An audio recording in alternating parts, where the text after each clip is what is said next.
If everybody can go ahead and find a seat, that'd be great. We're going to get started with the panel on the general election.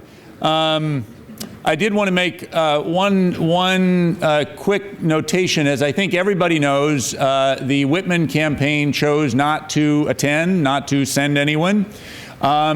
We wanted to make sure that we had a Republican perspective offered on the panel, and so we invited three very distinguished Republicans to join the panel: Duf Sundheim, the former chairman of the Republican Party; Bob Naylor, former Republican Assembly leader and former chairman of the party; and Jim Brulte, former Republican leader in the Assembly and the Senate, and also the only panelist ever to show up wearing a Harley jacket, which I like.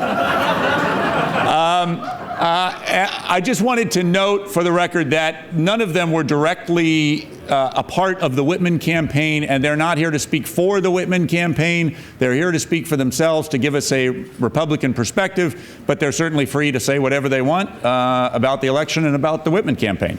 And with that, other than that, I will turn it over to our moderators from the LA Times, Kathy Decker and Anthony York. Ethan, first I'd just like to say, when you said you invited three distinguished people to be on the panel, and then when they couldn't come, you had us. But greetings, everybody. This is the general election campaign, as you said. Not loud enough. Hello? Can you hear now? Yeah. Okay. Anyway, this is the general election panel, as was said. I'm Kathleen Decker with the LA Times. Next to me is Anthony York, formerly Capital Weekly and the LA Times, now exclusively LA Times. Ethan introduced our Republican colleagues from the right, not necessarily ideologically. We have Roger Salazar, who was involved with the California Working Families Independent Expenditure Group. We have Sterling Clifford, who has promised to make news and talk a lot today.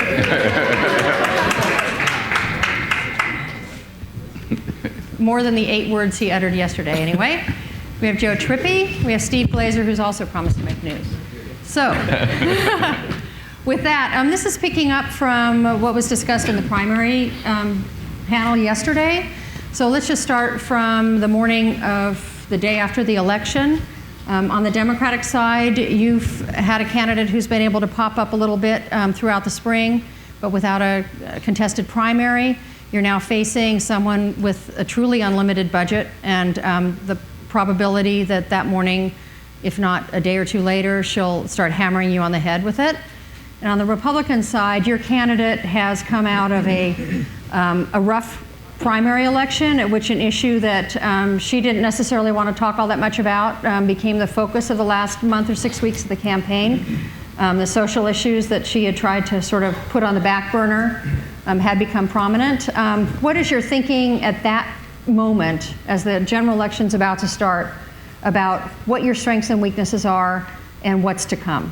Start on the Republican side? well, I think that the major concern, as you mentioned, was after the Arizona legislation was passed and Steve Poizner ran those very effective ads which brought him within single digits. I think the Poizner campaign said their private polling even showed them polling slightly ahead.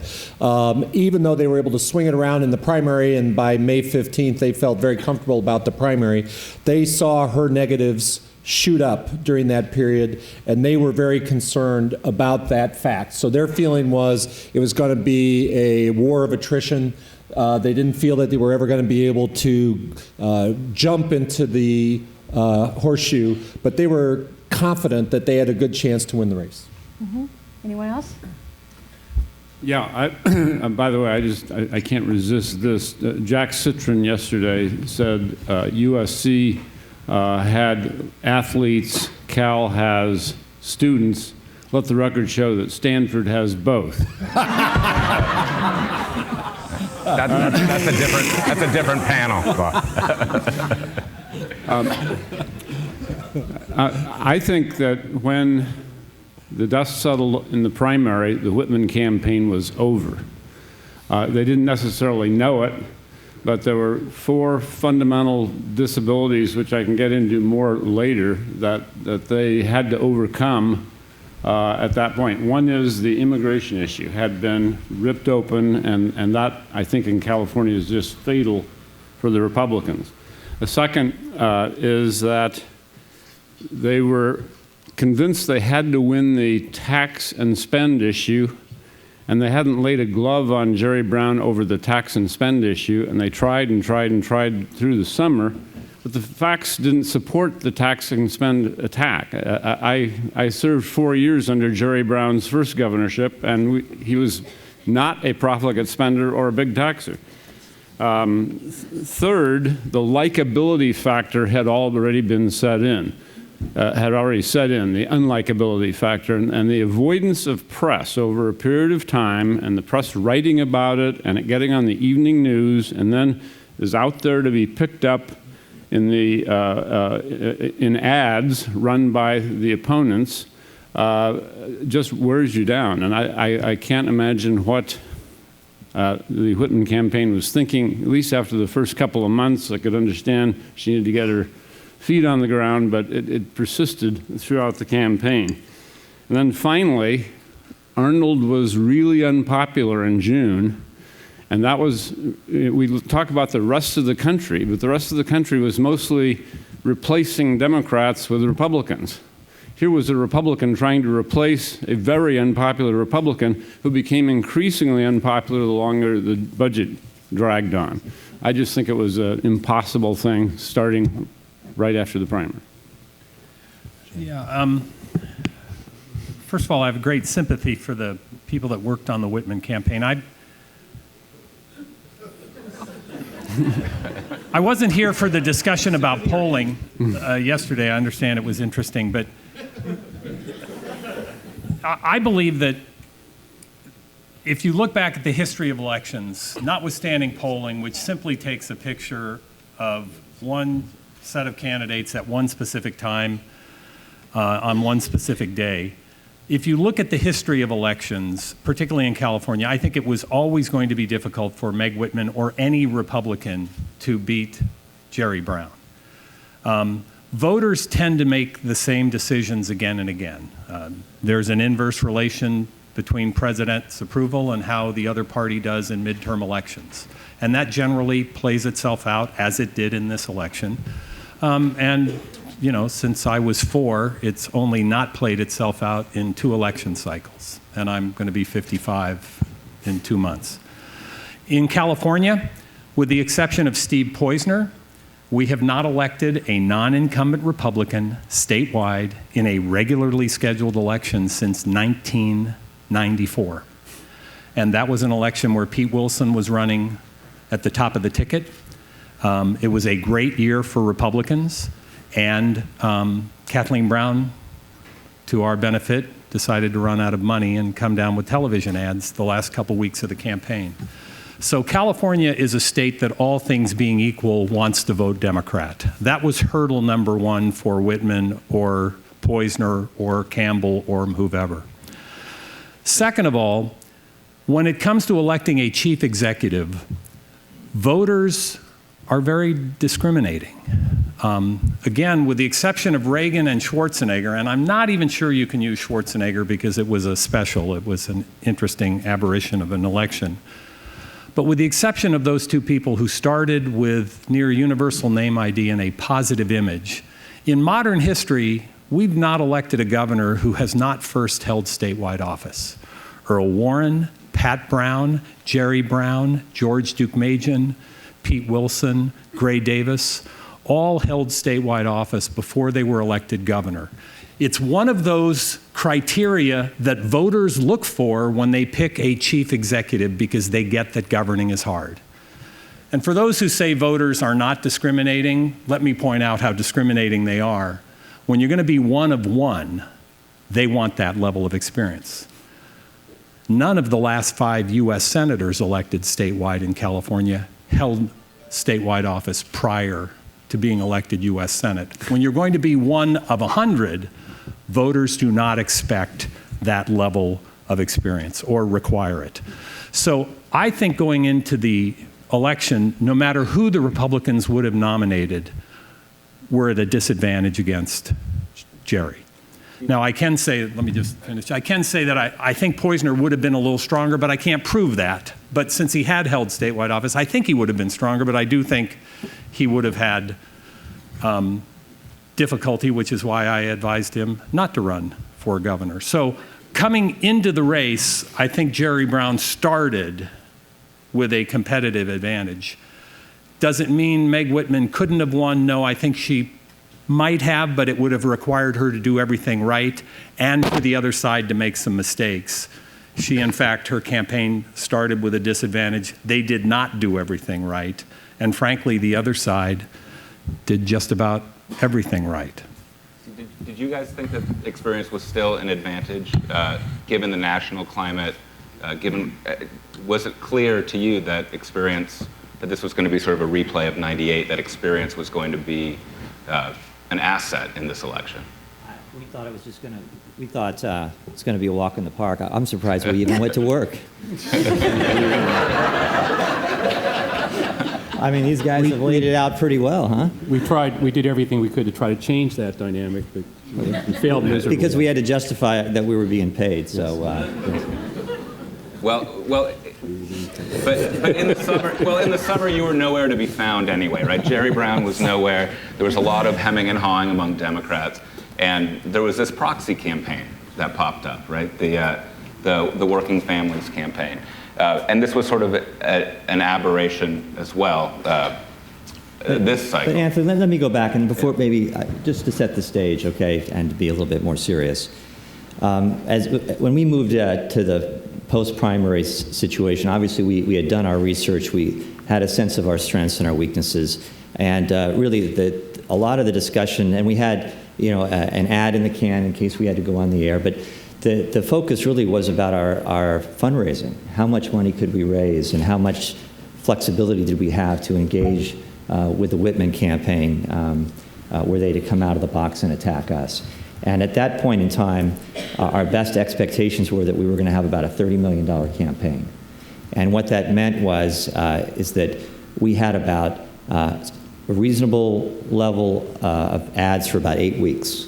And if we wanted to stretch it, maybe we could do 10 weeks. And so that calculation meant that we had about 2 weeks in the summer that we potentially could go on the air and not have a dark week after Labor Day.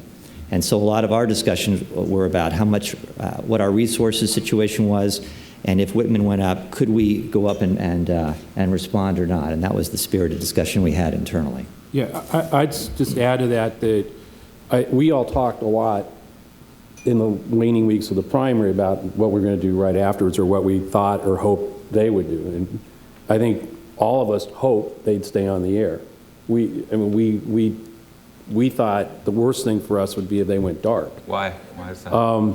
Because it go dark June, July, August, and come up fresh and outspend us the rest. I mean, big. The rest in the meat of it would be the big. That was one of my biggest fears. I think Steve, all of us sort of thought, man, please let them just stay up and become the old tired thing. Hopefully, when we finally had money to go up.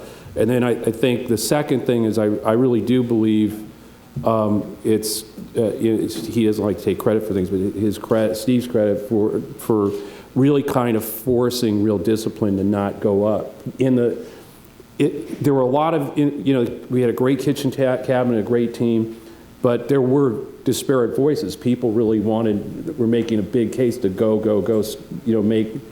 go positive right now, burn some money in that summer period, and plus all the pressure across the state, pundits, party folks, everybody sort of banging, elected officials banging on us to, please do something. Where's the campaign? It was a lot of pressure, and I think Steve and the hierarchy of the campaign really enforced real discipline with a real plan that we followed and stuck to. And then she stayed up, which I think was a mistake. I think that was a mistake for them to stay up, but Right. I mean, the discussion was that if she attacks us, do we respond or not? And she went dark for 2 days after the primary, on Wednesday and Thursday. Her media consultants were on the ledge. They were there of the Hyatt Regency in San Francisco. They were on the ledge They had to pull them back off the ledge, and they went back up on the air on Friday. And they did go up with a positive ad, so that made us rethink, okay, so she's going to try to reset her image. It was a brutal, a tough primary, and so she started positive, but then very quickly the next week she went negative with her big 40 years of failure ad. It was a 1-minute ad that was well produced and well researched. It focused in on the thing that we were most concerned about, and that was the tax and spend charge. And that became, for us at least, I counted them up. We had 5 start dates for our advertising before we actually went up on the air at Labor Day, where we had an ad, we're prepared to reserve the time. We're going to have to respond because we can't have her saying negative things about us and not respond.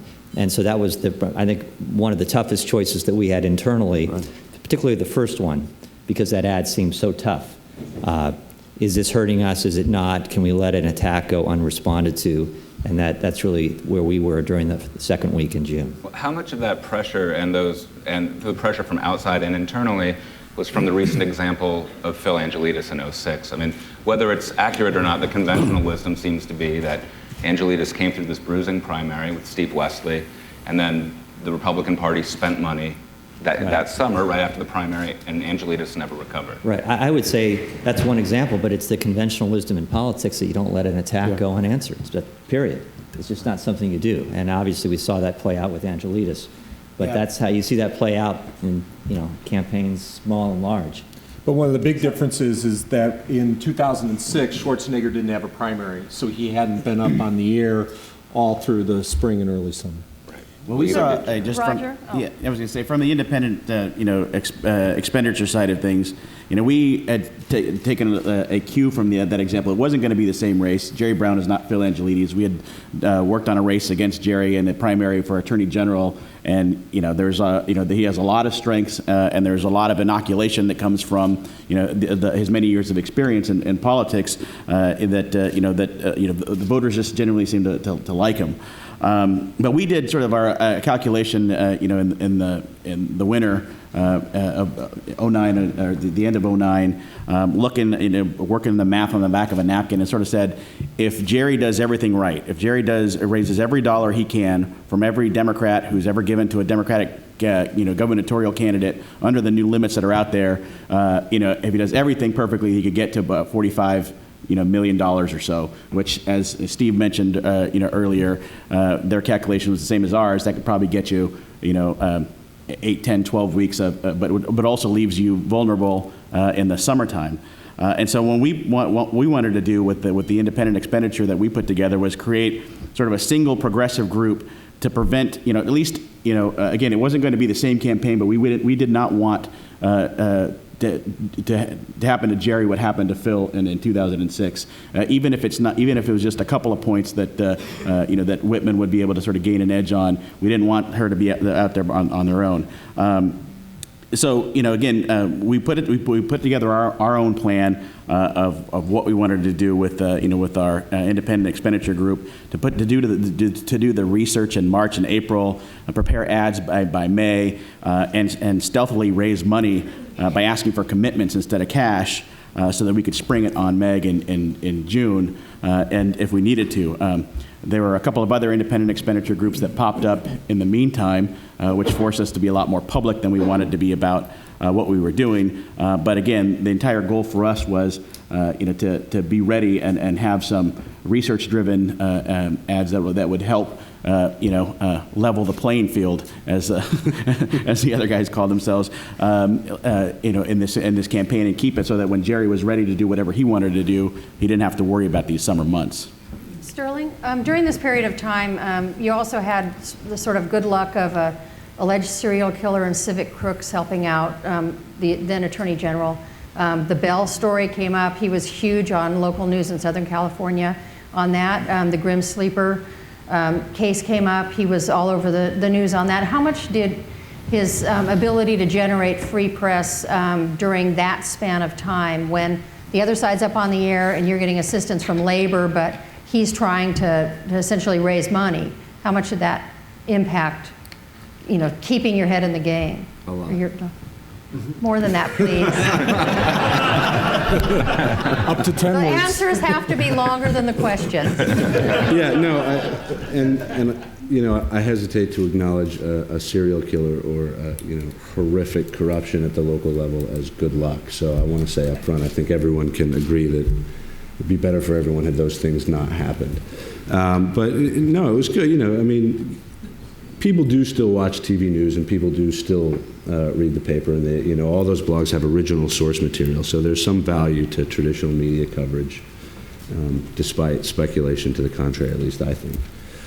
So obviously that was useful, and then you know, it kept up the contrast that we wanted, that Jerry Brown wasn't a politician, he was a public servant, and he was doing this job on behalf of other people, and that's the thing that he was going to bring to the governor's office, was more than, you know, his desire to be governor, but his experience dealing with those issues, and his, you know, his desire to do something good and productive for the state of California, and here are these examples of him doing just those things. And while the independent expenditure ads are up, these are ads and messaging that you have no control over, right? The campaign is not legally allowed to coordinate. Right. So a couple of things. Number one, it seemed like the moves were very telegraphed publicly. I mean, it seems like the press was used for communicating that message. How were you guys able to sort of de facto coordinate through earned media? And also what were the concerns internally of not having control over the message directly? I mean, did you have concerns over, or was there faith in the work that the unions were going to do during the summer? We weren't, you know, we didn't coordinate, didn't know, and didn't really pay a whole lot of attention. I mean, it was, you know, good that it happened, but what I'm saying is we weren't, I mean, at that time we were doing things like, we were thinking hard about putting a Bell spot up. I mean, taking advantage in Southern California in particular, and putting it up. But Jerry, again, just who he is, just said no way. I mean, he was gonna, you know, he was doing his job as Attorney General, didn't want to politicize it, thought it would be a mistake to politicize it. I mean, you know, this is, and he was wanted to, if he did a good job as Attorney General that during the summer, that would be the best thing he could do. So I mean, we were sort of, again, as Steve said, there were like 4 or 5 different potential start dates to go on the air, and we made several spots that never made the air, which during that whole period, and kind of like, you know, would take a look at public. A lot of times it'd be public polling, would all be all we had, but you know, make decisions about. But we all had, in the end, just didn't want to go up until as late as possible, until we really could, you know, afford it the rest of the way and be on as even a kill as possible. So we never ended up pulling the trigger, and the polling never got out of whack, whether it was, you know, the independent expenditure or things that they were doing. It never got out of whack enough to make us say, we just got to go. Yeah, we were trying to be as obvious as we possibly could.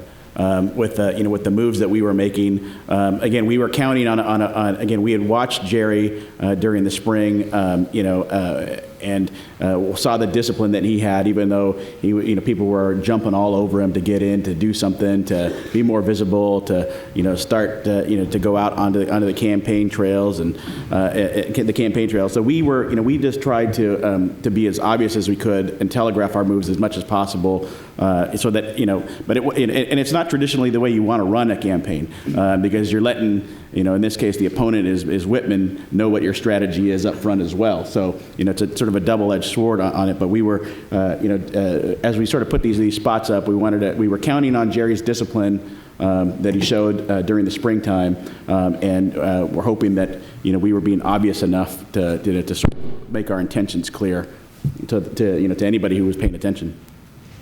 On the Republican side, as the summer progresses just a little bit away from the primary, you have a candidate running ads, and they're almost immediately getting slammed as disingenuous, as not really relying on facts. You have a candidate who has to go back and forth over whether an altercation with an underling at her previous job was physical or verbal. You have her sort of the backwash still from what position she's actually taking on immigration. how early did it become apparent to you that there was a credibility issue here that might affect how people even, and whether people even listened to the charges she was making against Brown in the summer?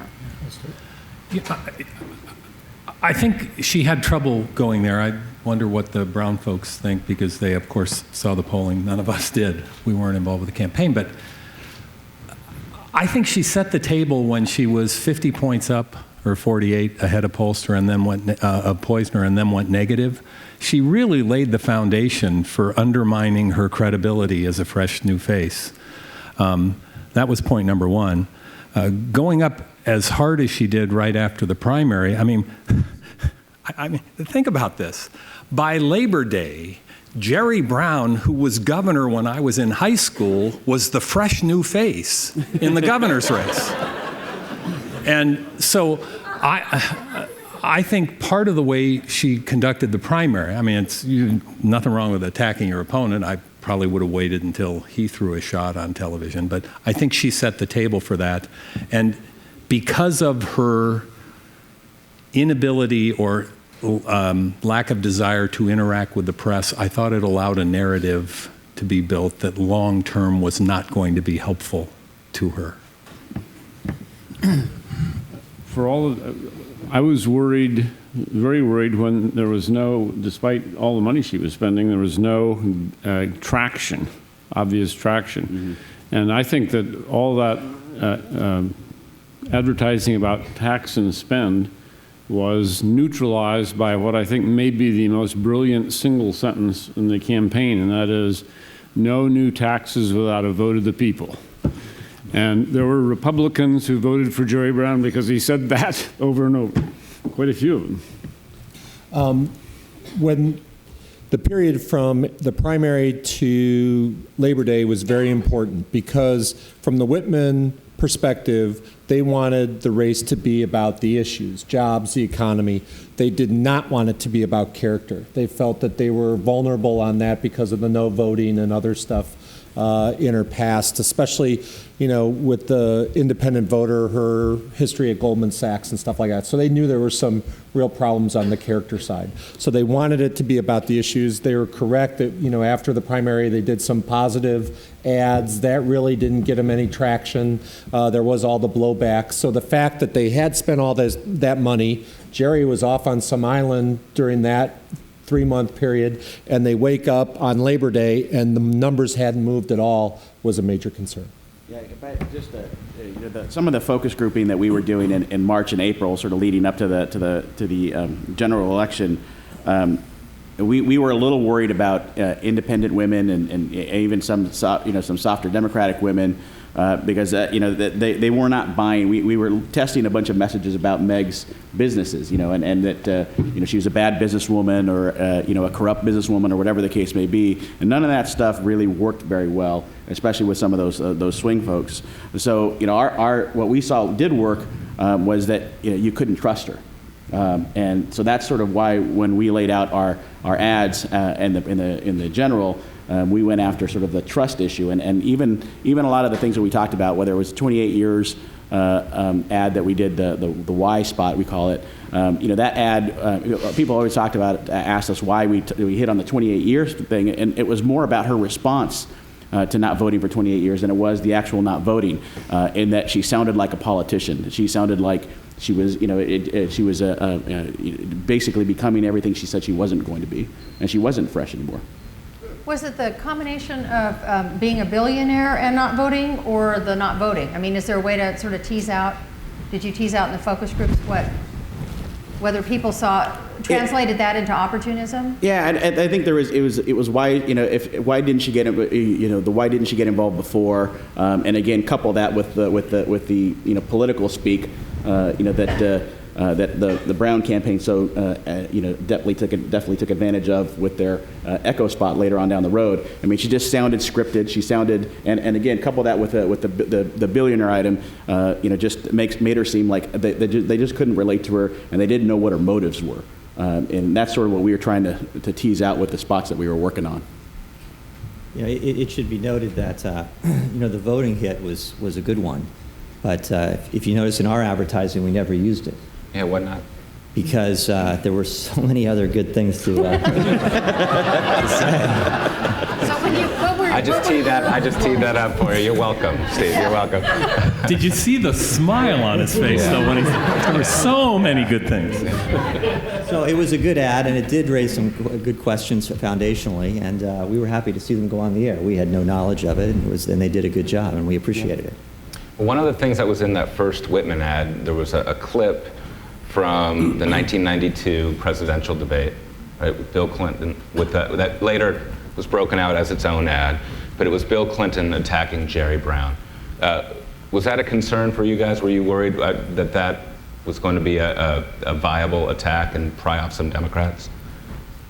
Well, at first blush, I think we all felt it was a very effective ad on a lot of levels, including the clip from Bill Clinton. And so I think there was a lot of concern about the effect of it, and it led into our first big decision about whether we needed to respond or not. But I mean, the good news for us is that, to paraphrase Winston Churchill, there is nothing in life so exhilarating as to be shot at without result. And for us, at least, here we had an ad that had everything in it, our vulnerabilities in the whole kitchen sink, including President Clinton, who remained very popular in California, raising an issue about our consistency, our candidates' consistency, along with a whole host of issues. And so we did track. We did try to pay very close attention as to whether we were being heard or not. And the good news for us was, politically at least, it was a shot without result. did it not track because they felt they knew Jerry Brown and that couldn't possibly be true, or because they didn't believe who was saying these things about Jerry Brown? Well, I think, one of the interesting things about this campaign, and Joe and Sterling may enhance this, is that, we're proud of the campaign. There's a lot of things we think we did right. We didn't make too many mistakes and all that. But we did come into this campaign with a foundational base of Jerry Brown. Jim Bognet talked about it yesterday about the brand. And so we had a candidate who had served in public office for 25 years in some elected public office. He had made thousands of decisions at all different levels that people could watch and observe, and that people had more than a first impression of him. It wasn't just a first impression through some advertising, that there was, at least if you were over the age of 50, some foundational knowledge about him. And as Mr. Naylor indicated, it wasn't a record that had as a reinforcement a lot of the things that they were saying, not just on the issue of taxes and spending, but on the issue of crime. Not everybody thought that Rose Bird remained the biggest issue on criminal justice, or the death penalty was a front and center concern, that he somehow was against job creation. There was just a lot of stuff in there that I think the conclusion in hindsight was that on so much of what they did, they went over the top. Yeah. And I think we saw it in that ad, and we saw it in subsequent advertising. What I'd say is that there was a totally different tone to what they were doing, what we were doing. I mean, we were being tough. But their tone was so snarky and so over the top and so, failure follows him everywhere. I mean, it was like just sort of, it's like, okay. I mean, remember that one. It was almost like, no, but I mean, it's almost like it would have been better to say, look, he was a good governor back then. But, I mean, sort of gives, because that's sort of where people were. I mean, give them, Jerry's authenticity, give it to him. And, but the way they did it and how ferocious they did it and how early they did it, particularly when she, I don't think was still that yet defined, was another thing I wish they were here to talk about, because I think the tone was I think the tone that they were using really made voters just say, when President Clinton came and repudiated it, right. Probably. Well, that's later on. Yeah, right. But that's when that campaign. The end of the summer. The one thing that we know, and I know that it sort of backfired on them, because we had a little bit of a glitch in our campaign where one of the folks, one of the groups that was supposed to provide some funding for a flight of ads didn't come in until a couple of weeks late. So we were off the air for a good 3 weeks in late July. And so there were no ads against Meg. She was running her spots, and her negatives kept going up. I mean, she had no traction. It was nothing I'd ever seen in a campaign before, where they were up by themselves and they were hurting themselves. I mean, I don't know what you guys saw in your polling, but. And, when you look at the 40 years of failure ad especially, there's some things in there that it becomes sort of emblematic of the whole campaign. There are a lot of bad things you can say about Jerry Brown that people will believe, but if one of the 9 attacks you have in a 60-second ad is Jerry Brown was a lobbyist for corporate polluters, people just don't believe that, and it almost doesn't matter what. That's so counter to the established conventional wisdom about Jerry and who he is and what his politics are, that people don't buy it, and it undercuts your credibility the rest of the way through. And I think, when you get to the end of the campaign, and I know we'll get to the Pinocchio ad later, I'm sure, but what we never got when the Pinocchio ad came out was pushback on whether she really was fundamentally dishonest. You could argue whether the ad itself was a little over the top, but nobody said Meg's actually a pretty truthful person, because at that point we had a whole summer of these things that were sort of unbelievable being pushed so aggressively about Jerry Brown that they didn't really have any credibility left. So one of the big questions in the sort of looking forward to the campaign in the late winter was, if she really was going to spend $150 million, at what point would that spending become counterproductive? So you're essentially saying that as far back as the summer, looking back from Election Day, the stuff she was throwing against the wall was hurting her more than helping her. Let me, well, there was a period of time, the last 3 weeks of July and the beginning of August, where there was nothing on the air except for her ads, no independent expenditure ads. And we were polling at that time, and the question that we asked was, have you seen any of the ads by Meg Whitman against Jerry Brown? And we asked if you've seen them, did they make you feel better or worse about Jerry Brown? And it was 8 or 9 points better, 4 or 5 points less. And these are her attack ads. And then it said, did those ads make you feel better or worse about Meg Whitman? And it was 23, 24, they felt less about her, and about 7 or 8, they liked her better. So 3 to 1, it was raising her negatives. It was an incredible phenomena that we tested. Jim Moore was doing our polling, and he created the question set to make it clear what we were now seeing in the horse race numbers. They weren't moving. They were moving our unfavorables up a little bit, but they were actually moving her unfavorables up a little bit more, and it was amazing to see. And yet, I mean, is that a cumulative effect, or because Whitman had the airwaves to herself in the primary too, right? And, yeah, but arguably, you remember, in the primary, with the exception of Steve Poizner, his family, and a few close friends, theoretically, Meg had 99% of the Republican base that she could get to vote for her. In a general election, it's different. Most of the Democrats are not going to vote Republican. Most of the Republicans are not going to vote Democrat, and you're talking to the swing. So in a general, the ability to move the meter is much more difficult than in a primary. And in this case, because of the stage that was set, I think, it shows that she was moving the meter. It just was moving the wrong way. Well, I mean, politics is, particularly, I think advertising and talking to people is a lot more just like kitchen table human nature. If someone came through that door right now that none of us knew and said that Phil Traunstein is a crook, right?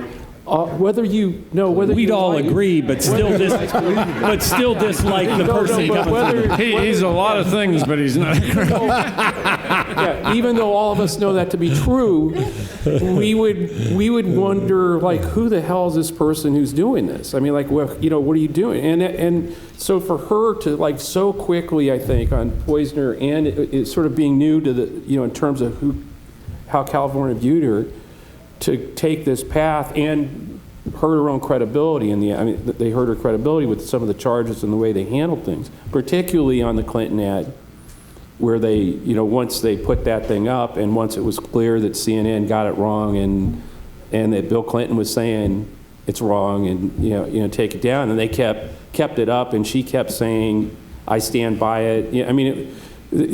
People start to use, this campaign in the end was about trust. Who are you going to trust to fix this mess? And they already had some sense of trusting Jerry, his authenticity, particularly they had some view about him in the past.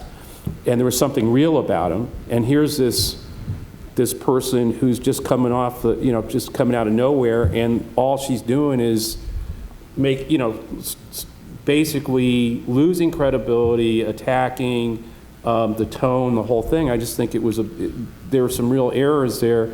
I don't know what would have happened had they stayed dark June and July and August and done it differently and not sort of wore her out.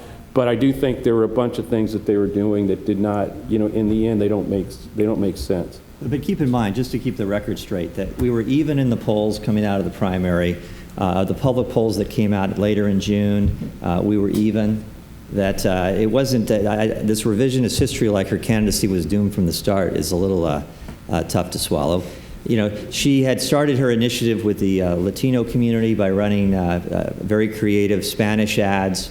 It got a lot of attention, World Cup TV, very expensive to buy, that she was on the air with Spanish TV ads, Spanish radio ads. I mean, many of them opened up an office in East LA. She certainly was engaged in a serious initiative to go to the center on Latino issues. And so they were doing a lot of things that we certainly were concerned about. But it wasn't like her candidacy was flattened and was falling now off the cliff. I do think that as the summer progressed and they kept piling up those inaccuracies on their ads, and they kept the newspapers kept fact checking them. The sense of it, at least as the summer wore on, again from her own doing, was that. Look, they didn't have to do that. They could have been negative in their tone and factual at the same time if they wanted to, but they were negative and lying at the same time. So it's not a good combination. But the Clinton ad wasn't necessarily noteworthy for the ad itself. I mean, before it was fact-checked, remember Jerry Brown had his own reaction to that ad, which was caught on tape when he was speaking to a room full of Democrats.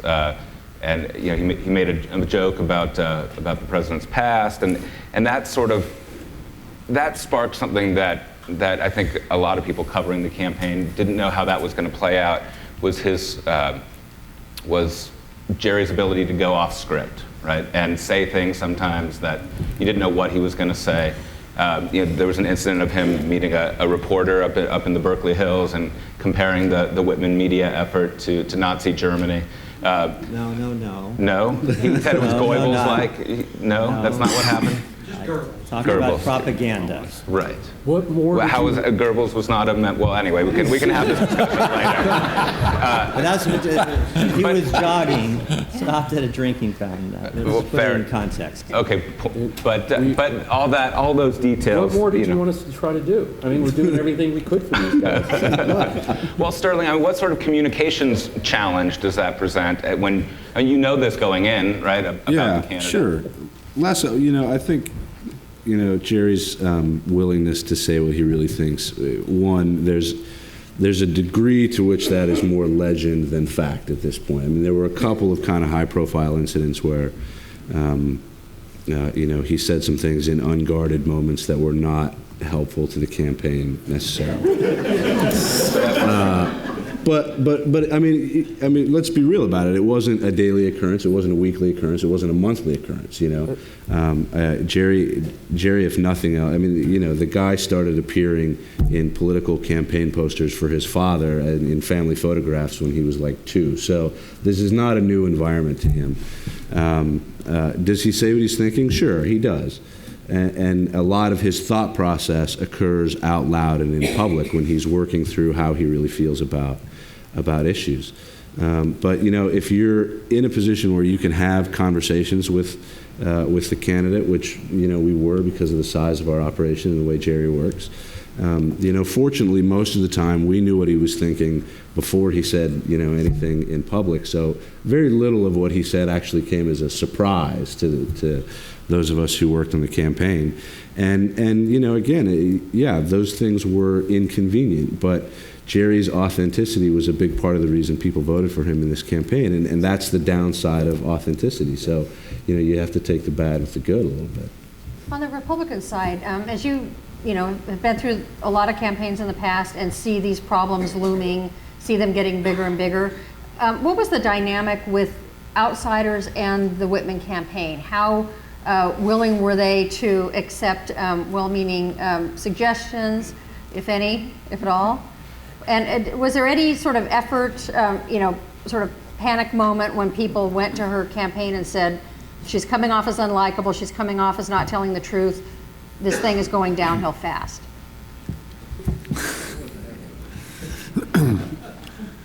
Well, I never had any communication with the Whitman professionals, so I can't really answer that question. I'm not aware of any kind of surge of people trying to warn her that it's going awry. It just didn't come to my attention, but these two gentlemen are much better connected. Pressure's on. I had a couple of communications, and I gave some advice, and frankly, they took the advice I gave them on one occasion, and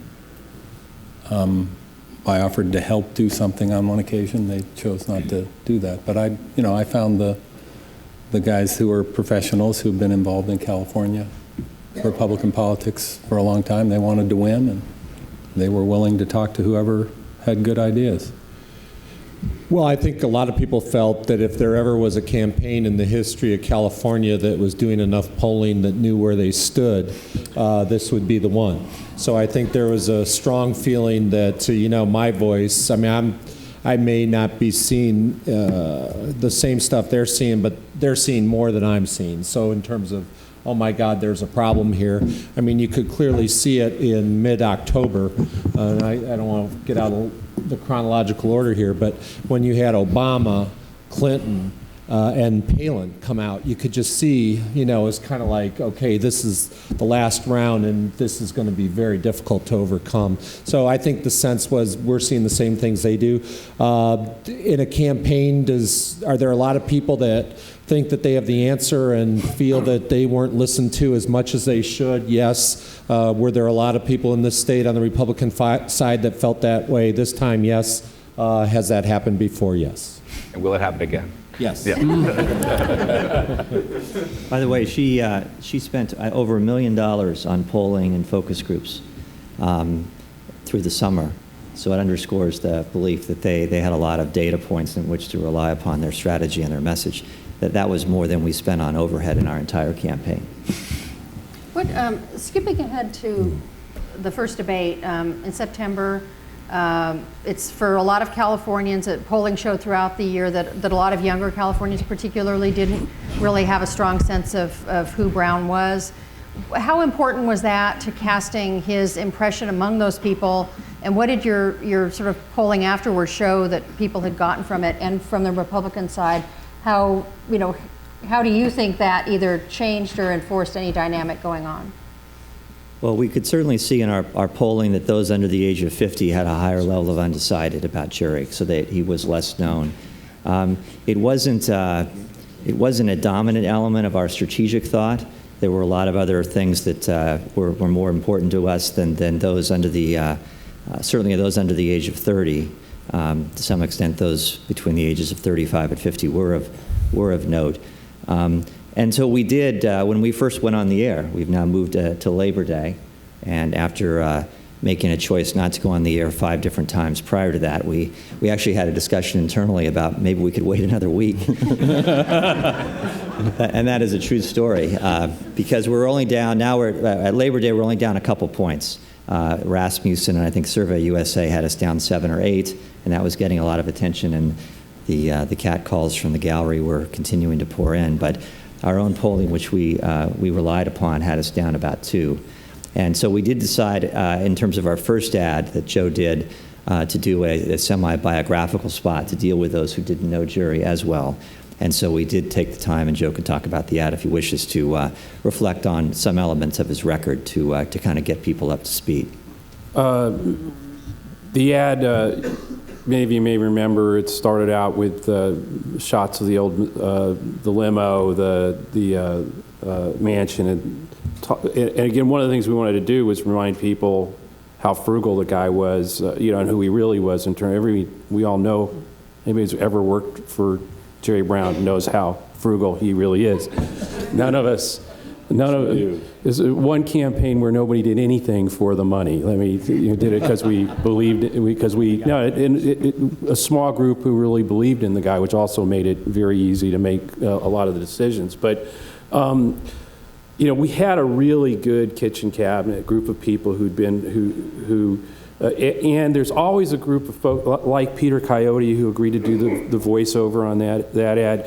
So it's kind of trying to have all these assets and put them together in a way that drives the message. And the other thing I'd say is really easy about working for Jerry is he knows who he is, what he wants to do, and what he wants to say.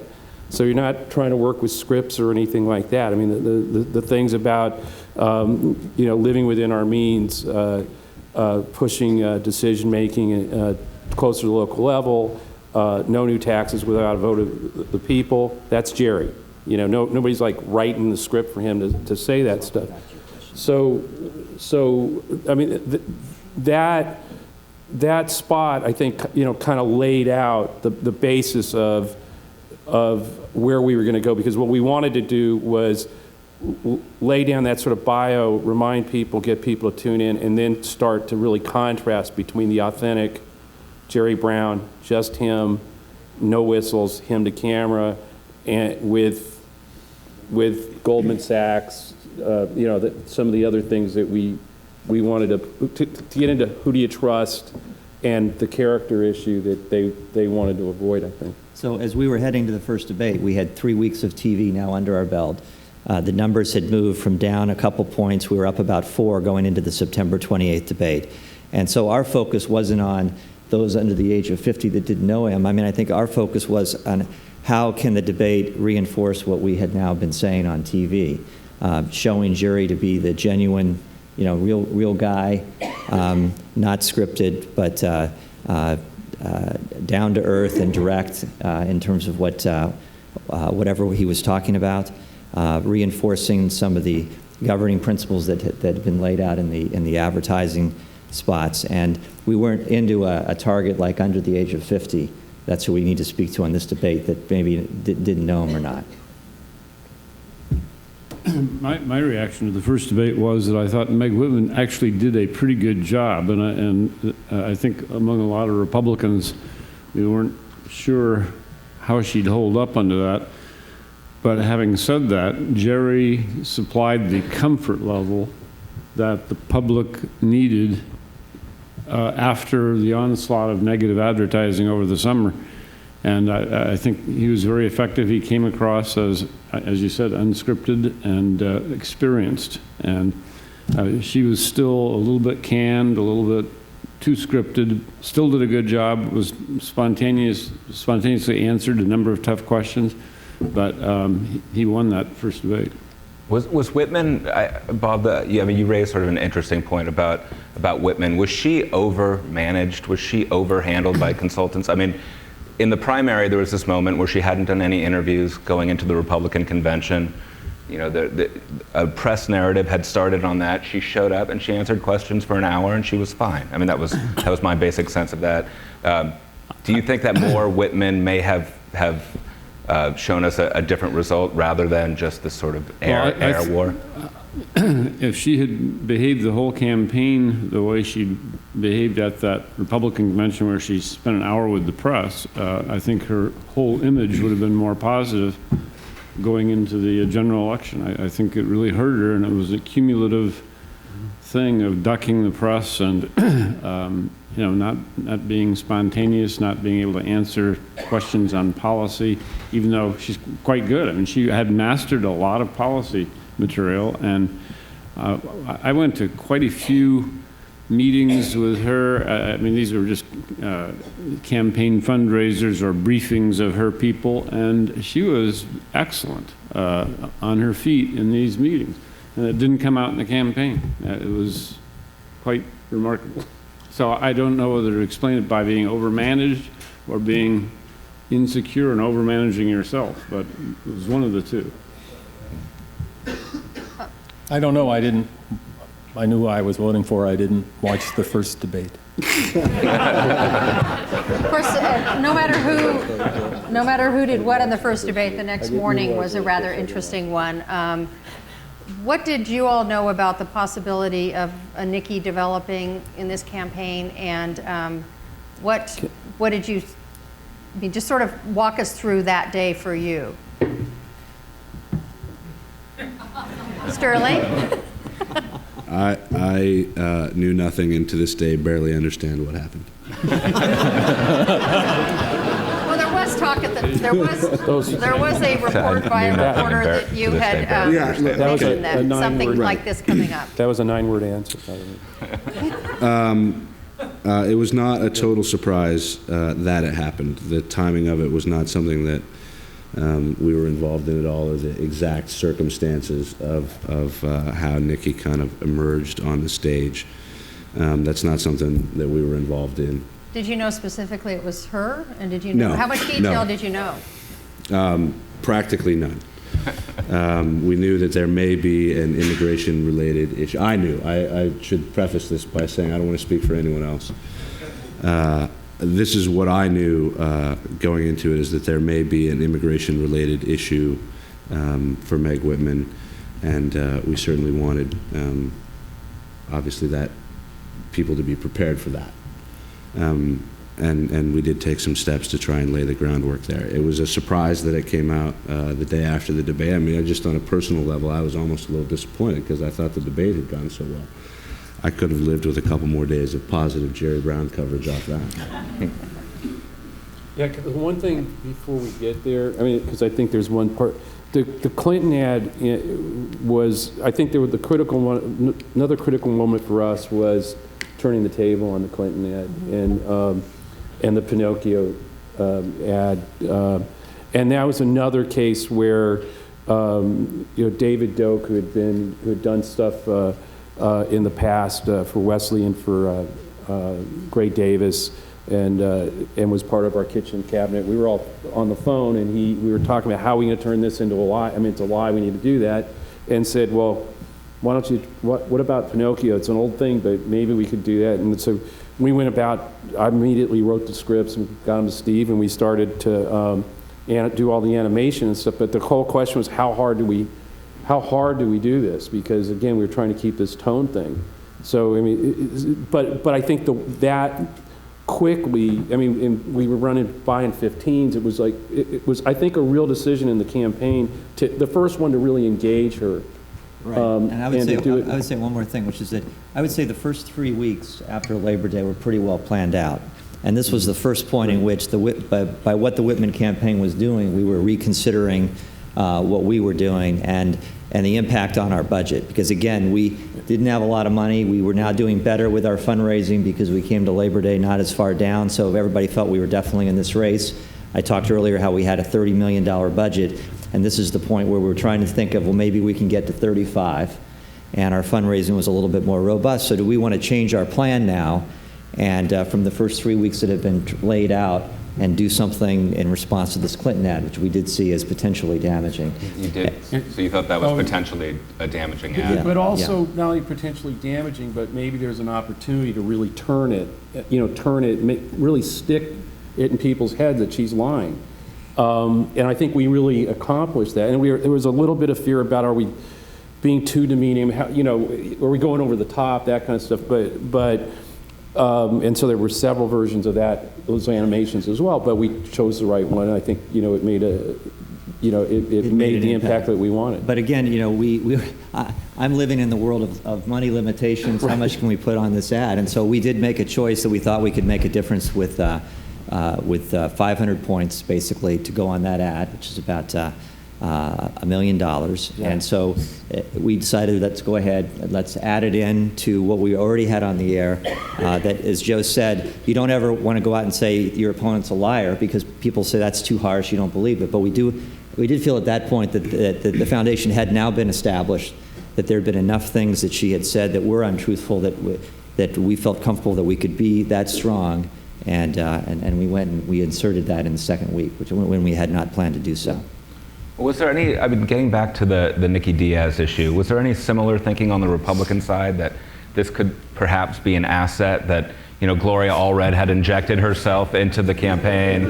I mean, the Whitman campaign, that was their reaction when they came out. They tried to make it an issue about Gloria Allred. They tried to say that this was, part of the Democratic hit machine. Was that just flailing, or was that an actual line of critique that had some potential to resonate? I'm glad to address that, but I'd like to know a little bit more about the interaction of what happened over there, because we were hearing a week to 10 days before this thing dropped. We heard a union. We didn't know it was the nurses' union, and we knew they were shopping it. And Gloria Allred obviously had been part of a hit piece on Schwarzenegger back in '06. But getting to your part of the question, I think there was a feeling of, okay, we got to counterattack it and go after Allred. But I think the second aspect of the Whitman response, where she stood up and said, I don't know about the letter, and maybe Nikki, intercepted it, and then an hour or two later, her husband's signature shows up on a sheet of paper. That, to me, was an iconic moment in the campaign. I gotta say, just for the record, none of the unions that we were working with, were involved in that was a different one altogether. But it doesn't, regardless of who knew what, in the week or 10 days before, the people who knew a year before were the Whitman folks. I mean, they knew about it the whole time. So, let's not, dance around that. Roger, yes, absolutely. And there's a real problem there, but I'd still love to hear the story. Over cookies, we'll have some. We'll talk about it later. So she had, by this point, spent more than a year talking about how she really had to target young people who usually don't vote in the highest propensity, and women and independent voters and Latinos. And this one incident has the potential of rolling all of that off the table, at least more than potential. Yes, right. So at the time, are you thinking it's gone? The difference in the mood of the people that I would interact with that were actively working on the campaign at 10 a.m. that morning versus 7 p.m. that night was materially different. They knew. Mm-hmm. Sure, look, you pretty viciously attack your primary opponent. You pretty viciously attack your general election opponent, and then you take someone who you say is part of your family and you call her a liar and a thief. That's not helpful.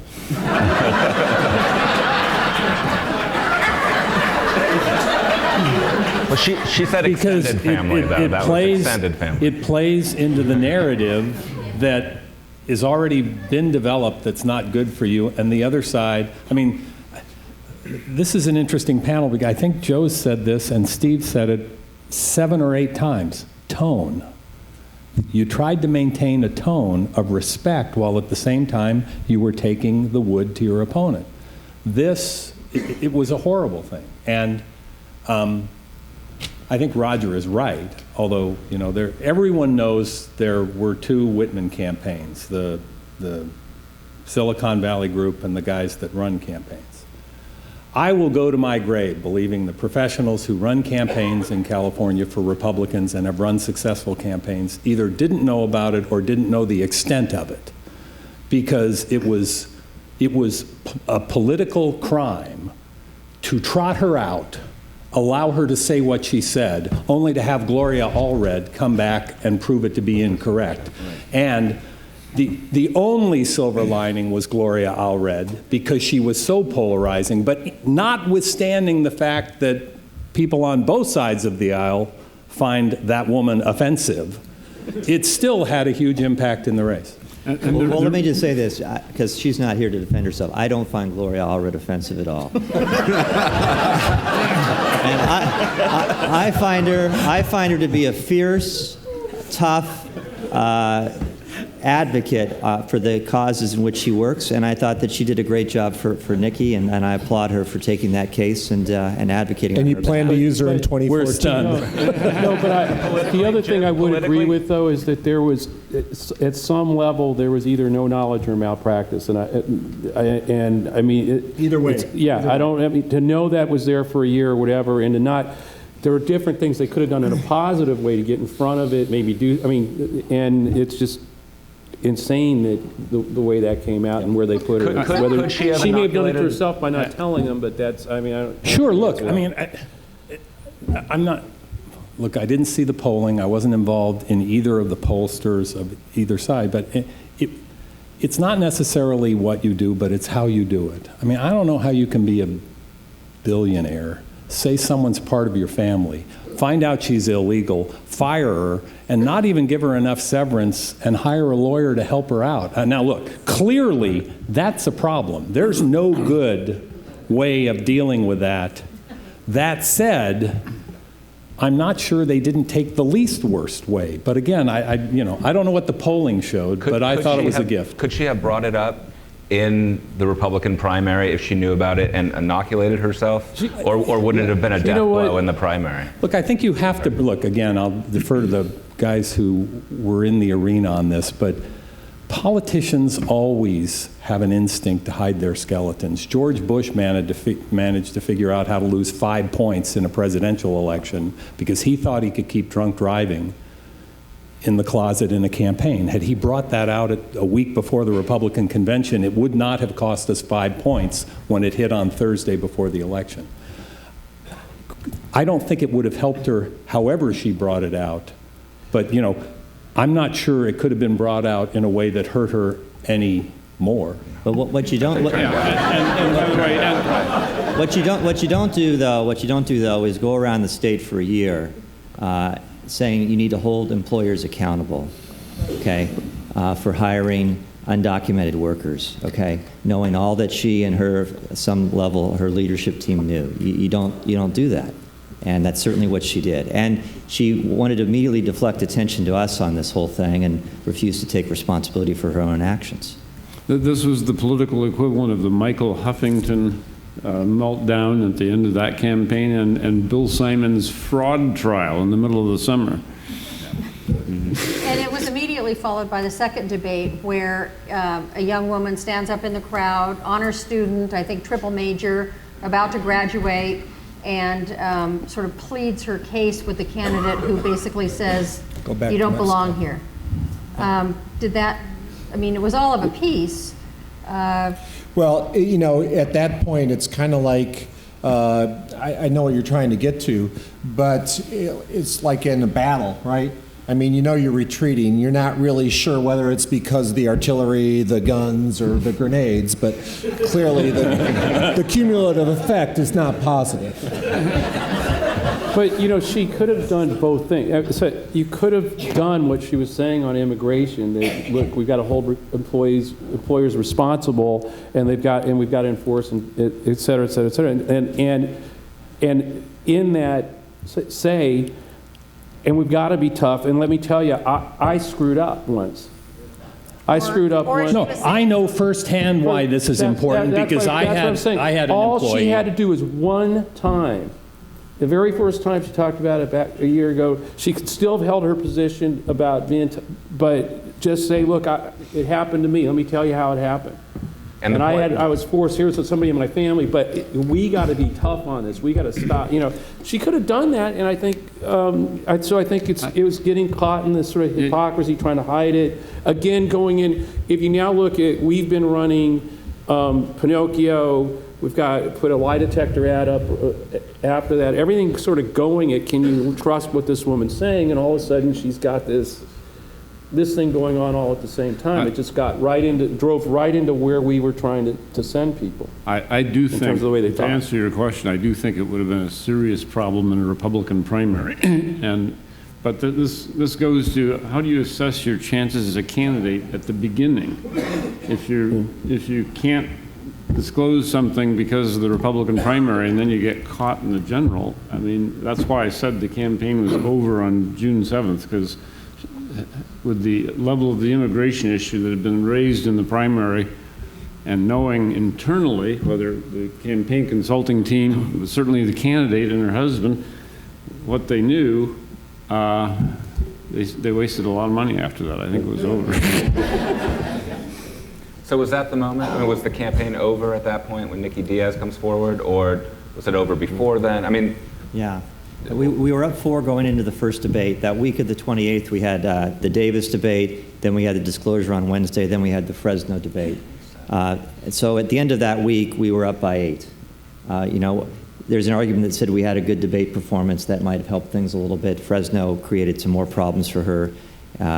And obviously the Nikki Diaz thing was a problem. So the factual numbers were up by 4 going into that week, and then we were up by 8. Okay. We had the same sort of thing we were doing. That was about the only thing we were doing at that point was polling and tracking. And we had just prior to the first debate, Jerry was already starting to pull away.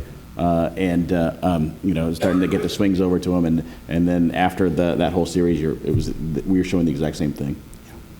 And there was the small matter of the horror comment, which turned out to be a small matter, but Sterling, who said it?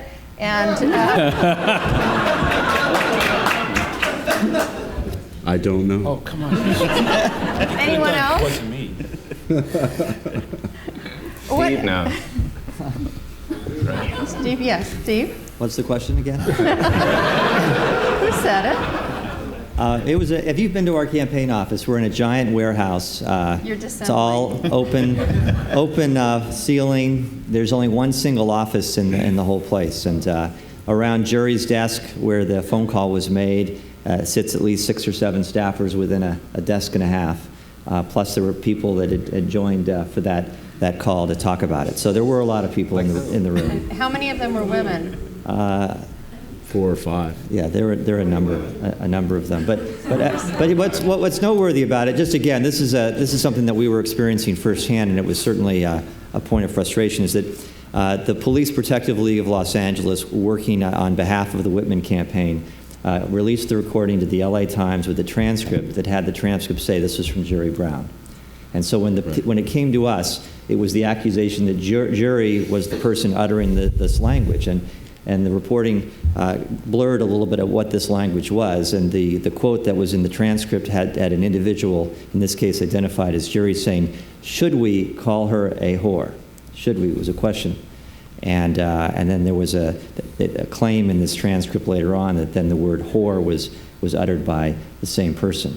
So that was the claim that was being made by the Police Protective League. When we got it, we listened to it. It was a very tough recording to hear. We didn't think it was Jerry. Later on that night, we got the so-called enhanced version that supposedly made it clearer, and we didn't know the source of that. We thought the source was the Times.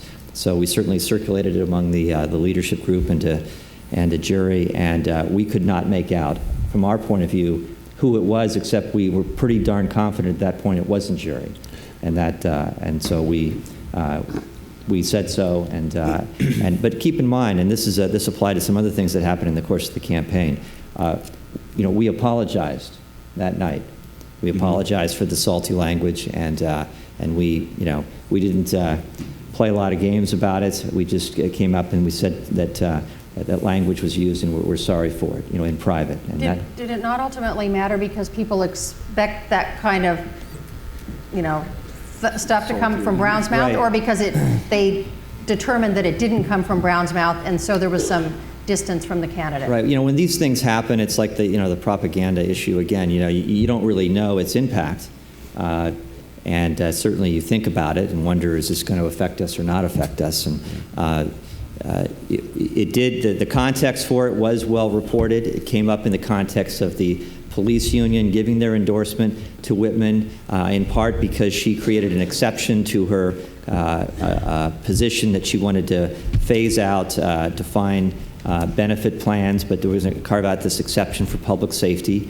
And so there was I think in the reporting, correctly so, the context that it was a reference to making a deal. And so it did soften what we thought was a potential exposure on the issue. We did subsequently poll and track it specifically and saw it had absolutely no effect.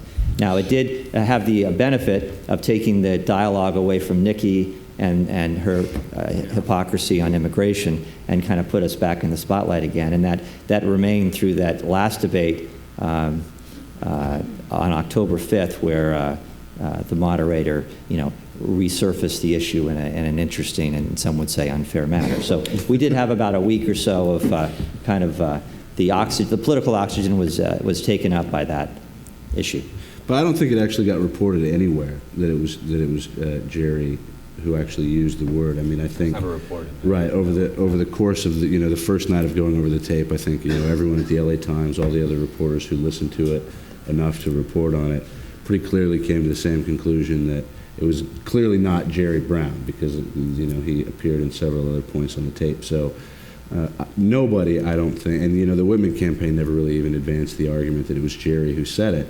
And so once you're past that point, I don't think it's shocking to people. I think it's more of a surprise that every 4 years you get through 2 days of this conference without political consultants using terrible, terrible language then it would surprise anyone to hear political professionals using bad language in a campaign office. So I just don't.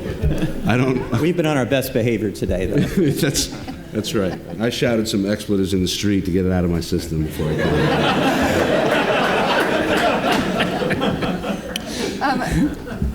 We had the USC LA Times poll, or LA Times USC poll, whatever each side chooses to call it, did polling right before that whole blow up and right after that blow off. Women support, Brown support among women went from 9 to 21 point margin, among Latinos from 20 to 34, among DTS voters from 6 to 37. You're talking about the maid issue, not the horror Talking issue. about the maid issue from late September to late October. It was after both. So it encompassed both things. Was that what you were seeing internally as well? Well, certainly the large numbers were we were up 8 by the first week in October, and it really just hung there for 2 or 3 weeks. So by the time your poll came out, we weren't seeing a lot of change from what had happened earlier in the month.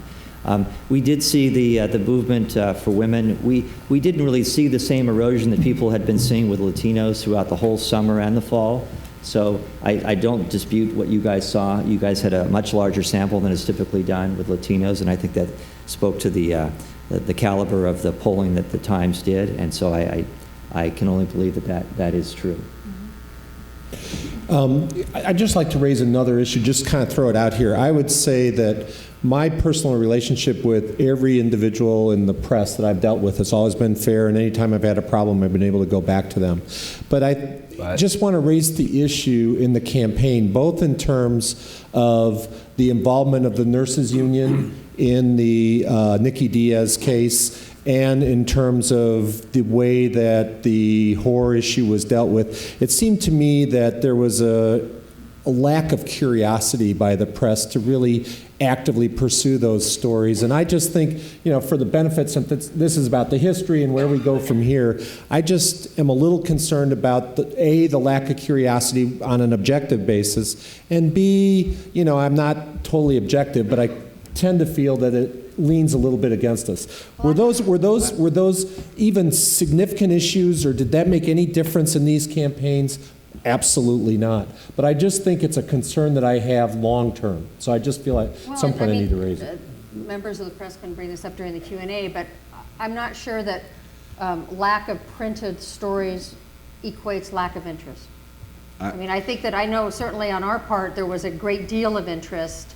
I think the Chronicle ultimately broke the after the campaign. Carla did a nice job breaking it out. But why was it? That was a major series of events, a very complicated strategy that was implemented, and to not have any stories come up on that until after the election, I think really is not the press's best hour. I'll just say I disagree that there was a lack of curiosity on those issues, having been on the receiving end of those phone calls on a daily basis. Well, you did a great job of stonewalling it. Well, that's, the first thing is that obviously, as the story of the nurses union involvement came out after the campaign, I'm going to guess that there was some difficult and in-depth reporting that took place there, and in the timeline of a campaign, like sometimes that's just how long those things take to report out, and we didn't have a lot of information to provide there. But the second issue is those are really secondary concerns, I think. Everyone was curious about where Nikki came from. There's no question about that. But that's also totally irrelevant to the issue of how Meg Whitman interacted with a woman who her family employed for a number of years. And that was really, from a voter's perspective, that's what was relevant about the Nikki Diaz story. Well, again, if this was a one-off, maybe, but it was done in the recall with Schwarzenegger, called a Nazi, and all the the women. I mean, it was with Allred too. So there clearly is a pattern, and it was union involvement. And I think that it's not just a one-time small. Especially in light of Meg's conduct, clearly that was the much bigger issue. Right. All I'm saying, there was a real story there, and I'm disappointed that it wasn't more aggressively followed.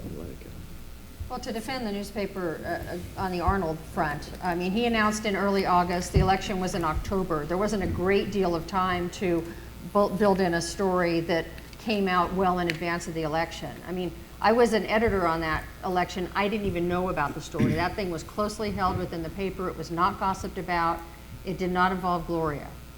Afterwards it did. She came out afterwards, but not in the initial. Campaign. During the initial part of our investigation of it, that was not her. No, my point is that they even hired a group back in Philadelphia with respect to Schwarzenegger in September to roll this thing out, and right before the election they dropped this thing about the womanizing. So it was really a concerted effort, again, of a union and Allred for an attack on the Republicans. That's all I'm saying. Poison's the one who should be most upset about all this. Exactly. Yeah. Late in the campaign, the Echo ad comes out where we have her uttering some lines, Arnold uttering some lines, back and forth. Widely seen as an extremely effective, devastating, even ad.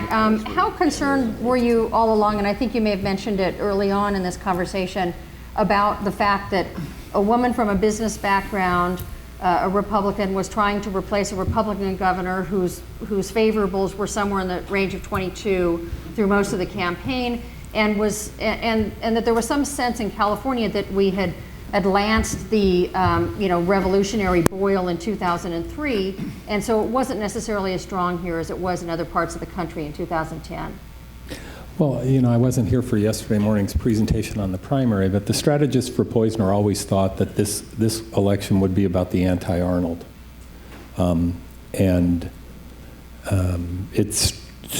It struck me that the Whitman campaign thought it was going to be about Jerry Brown and his years in public service, and we always thought experience actually worked to his advantage. So I'm not sure they even got the paradigm right. I thought the Echo ad was horribly effective. That's a compliment. And it was consistent what the Poizner people actually thought the election could be about. In fact, I think Poizner even used Meg's going to run for Arnold's third term, and so it was consistent with where a lot of us thought the electorate might actually be, whether you liked Arnold or not. We thought it was a devastatingly effective ad. It was simple. You didn't have to explain it to people. They could watch it once and they got it. And whoever came up with that and crafted it should get all of the Pollys and all the awards that political consultants get, because I thought it was a great icing on the cake. Who came up with that, Joe? There was a story going around that there was an intern who put that together. This is again goes into how this campaign kind of operated, and with just a great team and like I said, kitchen cabinet and folks. Actually, what happened on this one is Michael Berman's told Jerry that, hey, they've said a lot of the same things. You guys should take a look at that. There might be a spot there. And this is months before we get here. So Christina Steffi, who's on my staff, she's Trippi and Associates, she's in the headquarters all the time for months and months and months. We put her there because she's a really good editor. She can cut YouTube videos, she can cut spots, she can do it really quickly. It was a great idea until Jerry realized it and realized he could look over his shoulder and see what spots we were cutting. But in any case, we mentioned, Steve and I said to her, hey, can you just go check and find as much stuff as you can of the two of them saying the same thing. A few days later, she said, hey, you want to look at this? And yeah, and it just went on and on and on. I mean, much longer than a 30-second spot of them saying the same thing. And it didn't, I'd like to say that it would take a rocket scientist after the first 5 seconds to say that's going to be a problem for her. but it didn't take a rocket scientist. I mean, anybody looking at it. And our biggest problem at that point was, okay, what's going to make it in the final version? And since we had literally 2 months or so to consider that conundrum, there were several versions that we all kept kicking around. The funniest moment, though, was we could not find her saying the definition of insanity. That line is doing the same thing over and over again, expecting a different result. And so that's how we wanted to start it, and we had him saying it, and then we had all the other things that we were considering. And she's, every spare moment where she's not cutting Pinocchio or something else, she's looking for that on the net, and we can't find it. And in the middle of the debate, Meg Whitman says it. Now, that wouldn't be so bad, but Paul Blank, who is on my staff and is a big part of this too, was at the debate, and in the middle of the press room goes, yeah! because he knew that we finally had it. And everybody, all you guys are looking around, all the press is kind of like, what the hell was that about? You know, that was an attack on your guy, and you know.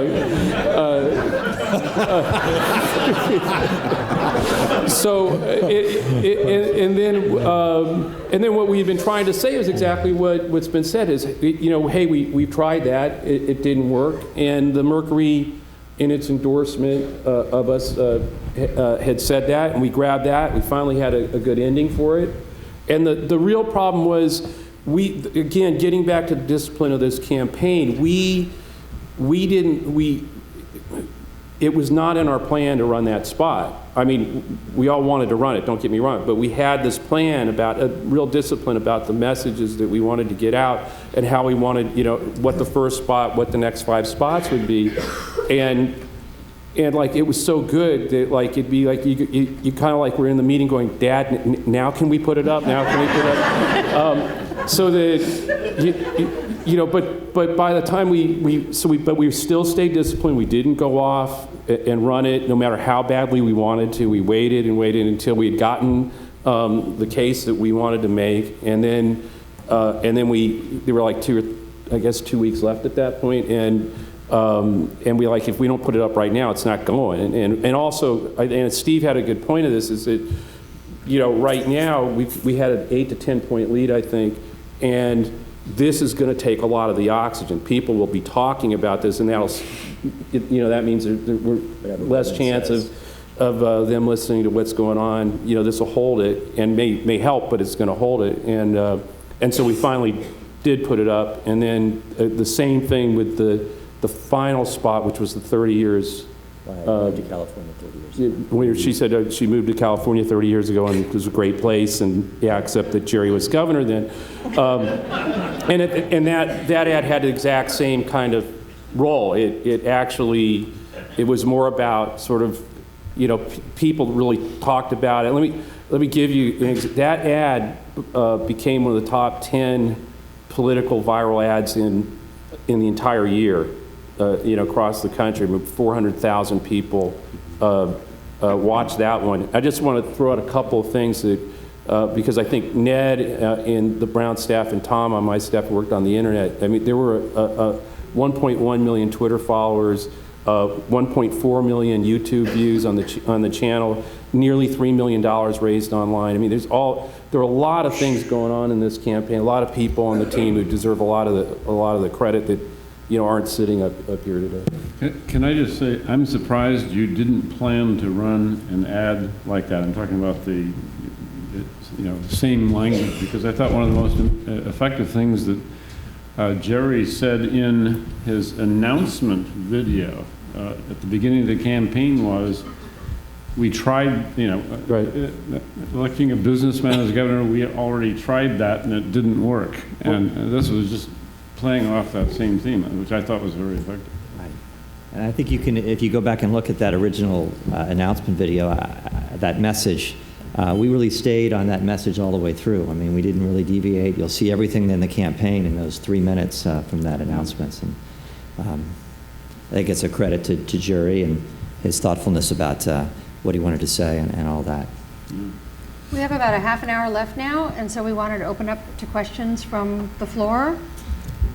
And wait for the microphone, please. There's one on each side, I think.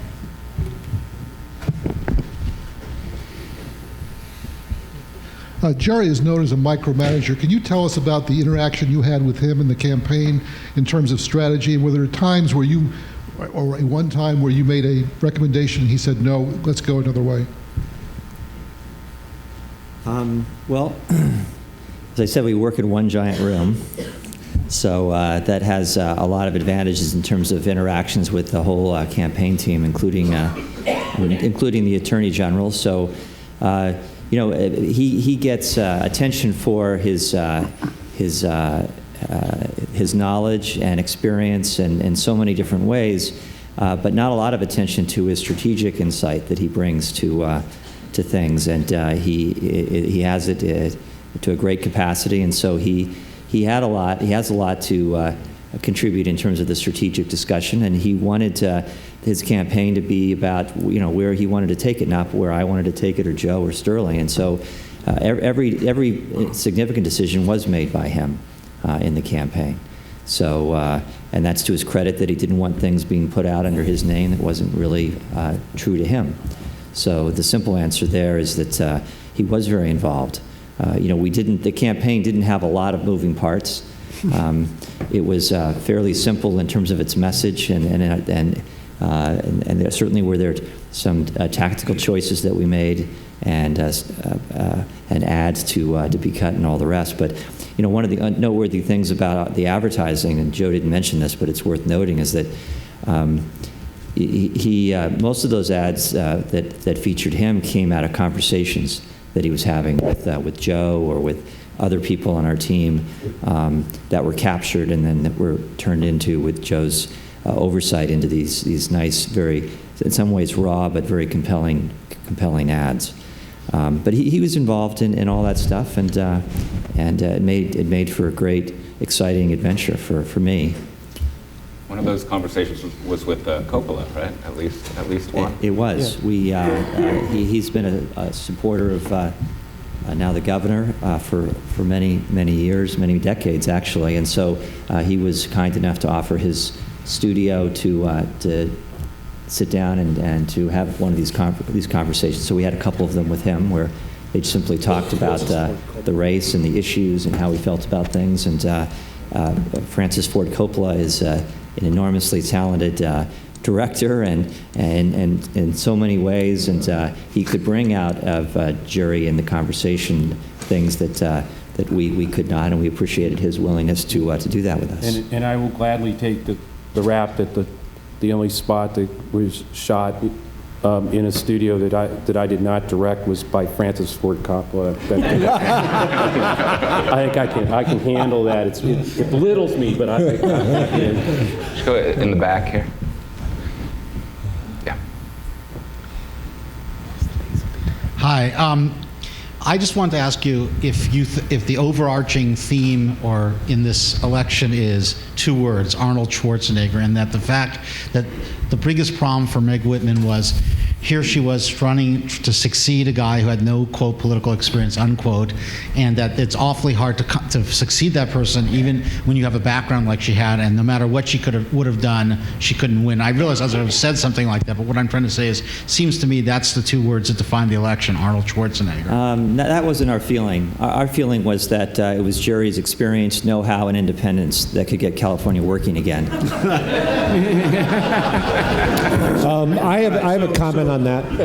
We did, I mentioned it yesterday, we did what we call a conjoint analysis, where you measure the various experiences the person could have, their philosophy, their background, and the biggest shift I saw between July of 2009 and the last polling that I saw in October of 2010 was the willingness to have someone who didn't have experience become the governor. It was in July of 2009, they were much more willing to take their chances with an outsider. And whether it was because of Arnold, because of the type of campaign that Meg ran, I imagine it was a combination of a number of factors, but that shifted dramatically, and the experience became much more valuable, at least in what we saw in the closing months of the campaign. Okay, but to be fair, in our polling in the summer, right before all of our advertising was finalized, it showed that it was a 50-50 proposition. And I think that changed from 2009 to 2010. No, I'm talking about the summer of 2010. At least our polling showed that if you ask people, do you want someone with business experience or you want someone with government experience, that yes, there was an edge in 09, but in 10 it was about a 50-50. Okay.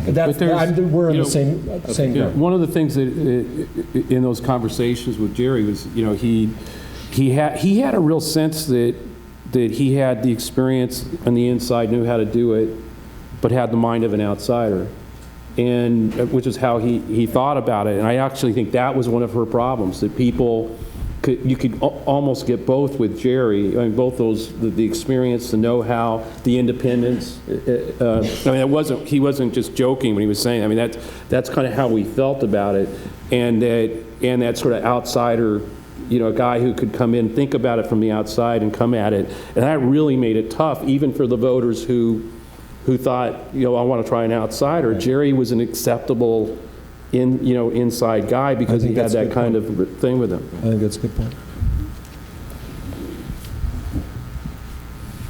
Okay, does Meg Whitman now understand that her campaign was sunk because she took the advice of consultants who told her to spend beyond all sense and against her own interests?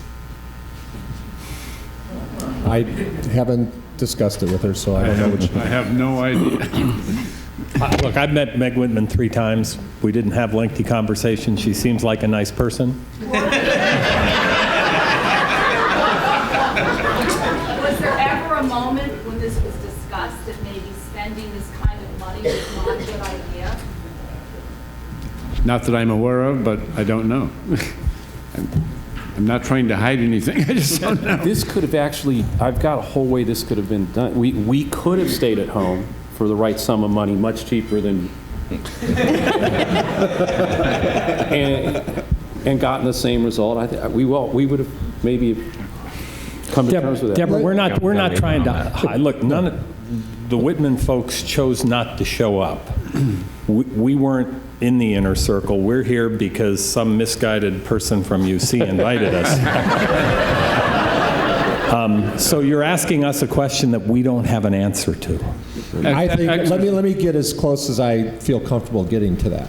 And that is, I think there was a feeling that her saying as early as she did, I'm going to spend up to the $150 million, I think they feel that that was a tactical mistake. So that's as close as I'm going to get. Can get. Mark?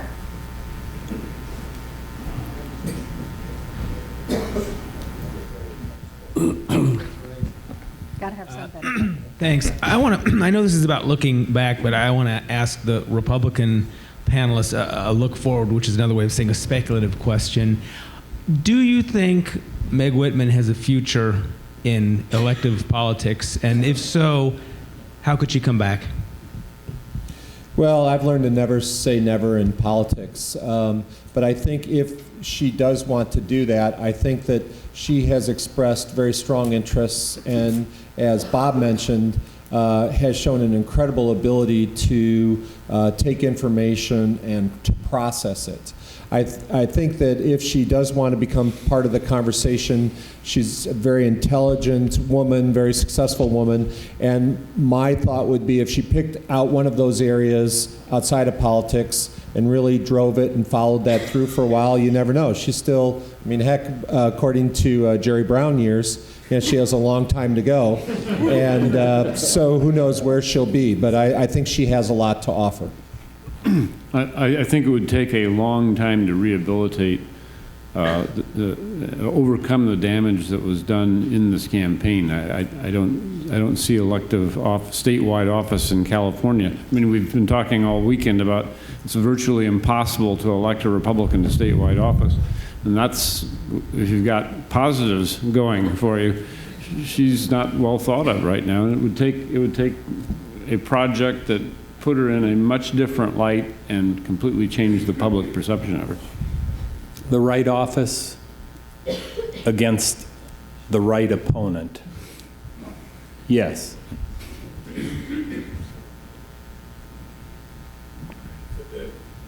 Wait for the microphone, please. Any reactions to the Queen Meg stuff that the nurses did? And then the second question is the income tax returns, that issue disappeared. Did that have any effect? Well, on the income tax issue, the San Jose Mercury News challenged to release 10 years of income taxes. I think all the campaigns kind of carefully evaluated that over a long period of time, and we did agree to do it. The Whitman campaign came back and said that we'll do that if you'll do 25 years of taxes, and then it was 27 years of taxes, and she just kind of made it kind of a ridiculous setup, and we said we'll do the 10 years that the Mercury asked us for, and then she declined to do that. And the first question was Queen Meg. Queen Meg. Well, that was an independent campaign activity, so it wasn't done in conjunction with us. But did you see it move the numbers? I didn't see anything specific. I don't know how you could really point to that. I know it was irritating for them, but I don't know how you could point to any polling. I think just from the looking at it, I like the nurses a lot, but it may have been irritating to them. I still thought the whole thing was kind of goofy and kind of gross at times. Yeah, right up front. I don't remember exactly when in the campaign this was, so maybe you didn't feel the need to push it. But I remember one of the more interesting talking points in one of the debates was when Jerry Brown broached the subject of how much are you going to gain from capital gains cuts, and I was surprised that just kind of, or maybe I just didn't see, maybe I wasn't paying attention. Maybe it did get a lot of traction, but it seemed to me like it just was, oh, she didn't answer and we're not going to pursue it. And I'm curious if maybe you saw that in internal polling it didn't really matter that much, or if you didn't feel the need to pursue it. No, the capital gains issue was a significant negative for her, and we did a full ad on it. And after that debate, we went and had a press conference in Los Angeles to raise the question again because she didn't answer it. It was a very good issue for us to raise and for the public to kind of understand that she stood to gain a tremendous amount. This is a tax that was going to blow a $5 billion hole in a bad budget as it was. And the people that were going to be making the money were millionaires and billionaires like her. So it was something that we saw as an advantage to raise and to raise it in the form of a question to her. At what point in the campaign was that? Maybe I just didn't stop. That was October 5th. It's been out there for a while. Yeah, it actually. From the independent side, we had found that piece as well, and we're trying to push it out, and we couldn't get anybody to write it. So. And I don't know why she put that in her platform. I mean, there's a number of things that she put in her so-called book, which was really a pamphlet magazine with a lot of pictures. But there were a number of things. We're not fighting the old campaign. That's done. Okay, so I apologize for that. It was a nice-looking magazine. But in there was her capital gains tax cut. I don't know if she felt she needed that for the Republican primary or not, but it certainly was a bad thing for the general. So I don't know what the thinking was. I think the political assessment that you make on both of those points are right on target. There was one room I was in, and it was when she was at one stage, and it wasn't, I talked to yesterday, it's kind of like a relationship bordering on a marriage, and you make the decision to run. But one of the conversations she had with a number of people at one point very early on is she indicated she had the time, she had the resources, and how was she going to do it? And she specifically talked about setting up a foundation and spending it at that time, the $50 million. But she was realistically, and this I don't think ever came out in the campaign, one of the real tragedies of the campaign, she really did this because she loved California, and she really saw this as a way that she was going to be making, in her mind, I know there's a lot, but in her mind, it was making a sacrifice, and she was willing to make that investment in the state of California. And that was very hard for her. Her husband didn't want her to do this, but they sat down and they agreed to do that. Now, all the other stuff, but that's really where she was coming from. And with respect to this policy, she really thought it would help in terms of the state. I mean, politically, you can, she never made that argument to the people the first argument made, and with respect to the capital gains, clearly was very vulnerable to attack, and the Democrats took advantage of it. But I think she really was sincere about why she ran, and she really believed in that policy. All my interactions with her, and I was a switch endorser from Poizner to her, confirm what Duf just said. She was quite inspiring, actually, in that respect.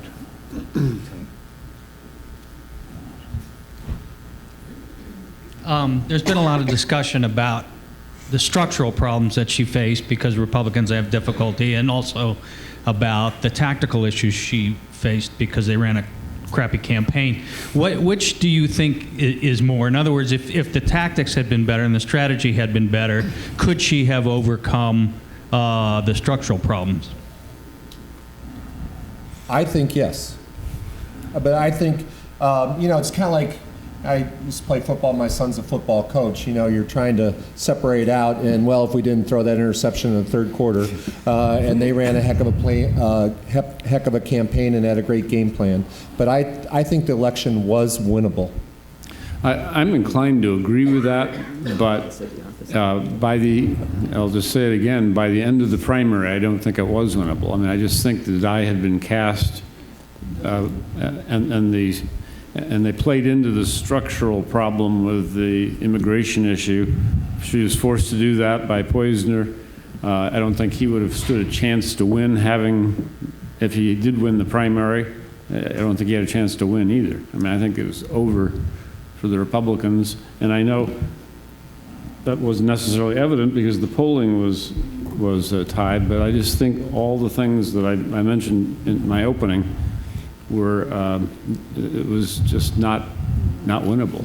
And do you guys agree? Well, on the immigration issue, I wanted to add this because I know that that's a narrative that's being put out. But look, before the Nikki thing happened, even before Poizner pushed her on immigration, she had Pete Wilson as her chairman, okay, whether he put himself in a radio ad or they didn't.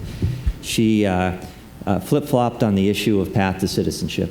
Okay, a very significant issue to Latinos. Yeah, because of the primary. Okay, well, you could argue that, although, okay, let's just say that's unclear. But in her magazine that I was talking about earlier, she said that she opposed allowing undocumented immigrants to go to public colleges in California. Okay, that's 3 strikes. She opposed the California DREAM Act, and she opposed the Federal DREAM Act. So our feeling was that we had a lot of things to talk about with the Latino community about her position on immigration, irrespective of the death stuff that happened late in the Republican primary. Okay, fair enough. Jerry, look, I've said before, I think voters do the same things again and again. That said, there are always exceptions. Every once in a while, a state, a congressional district votes abnormally. I think it would have been very, very difficult under all circumstances for her to win.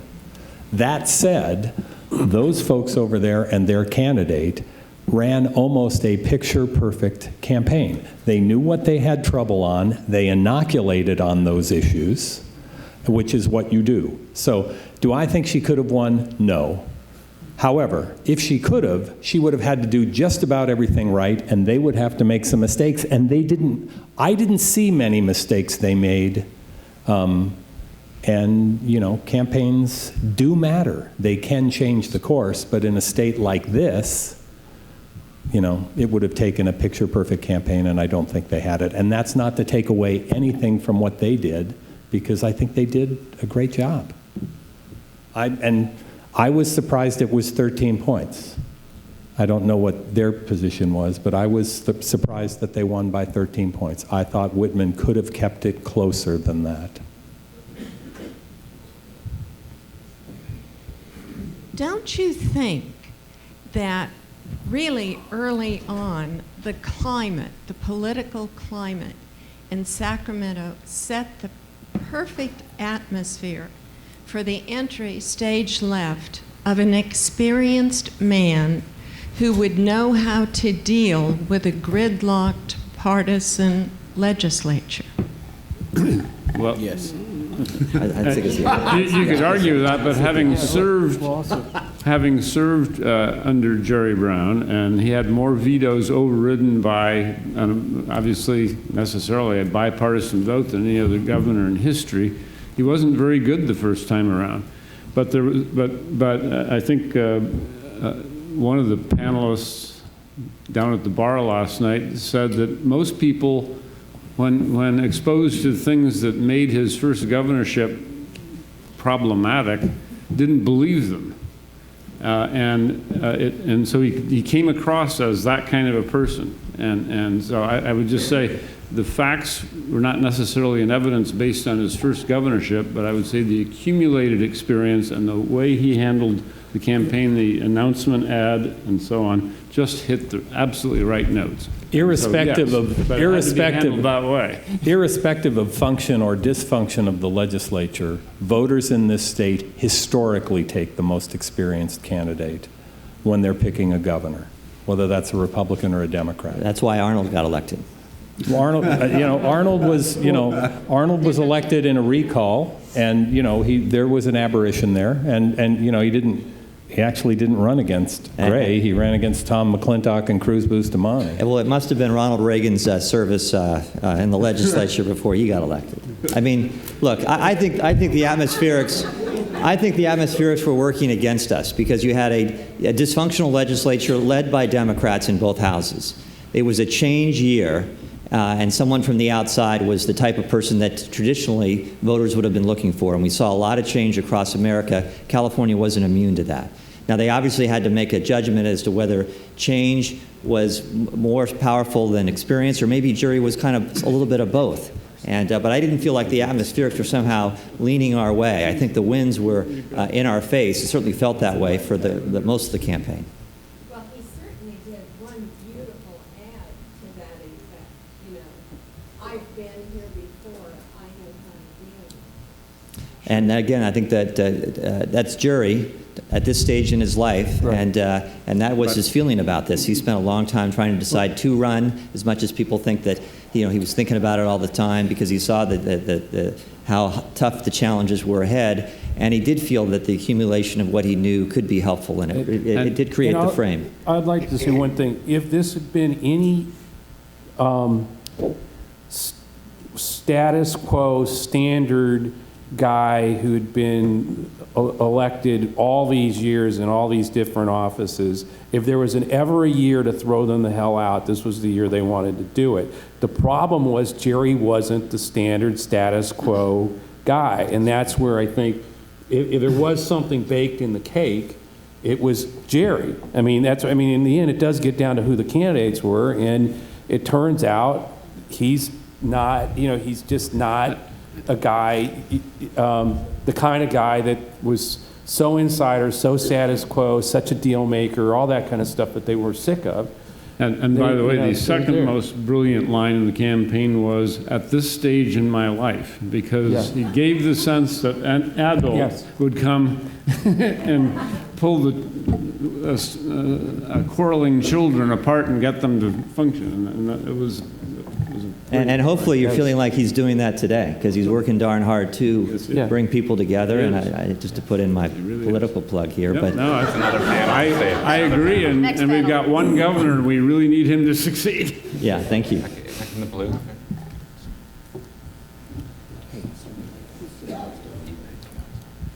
Do you think the Senate race had an impact on the governor's race, especially as to blunting the girls wanting to vote for girls, because you could vote for a girl over there?